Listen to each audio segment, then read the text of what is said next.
Kaya may mga ice cream dyan ay dahil sa mga batang nag-aaral ng madrasa noon sa Masjid ni Bato. Ito naman yung Sambitory Building. Sikat ito noon. Tapos yung mga pupunta ng land bank sa Siandi. May mall pa sa taas. Kapag bibili ka na ng gamot kina Nuray sa parmasi. At bago pa.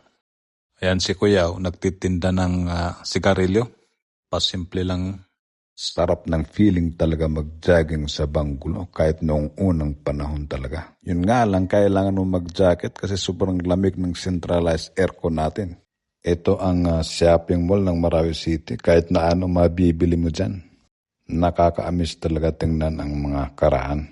Di ba amazing? Magpapa-picture ka sa Kunika, historical talaga ang Kunika. Tapos bibili ka ng fruit salad o di kaya prutas. Tapos diretso ka na rito kina Kuya upang manood sa kanilang sipa. Nakakabilib din sila.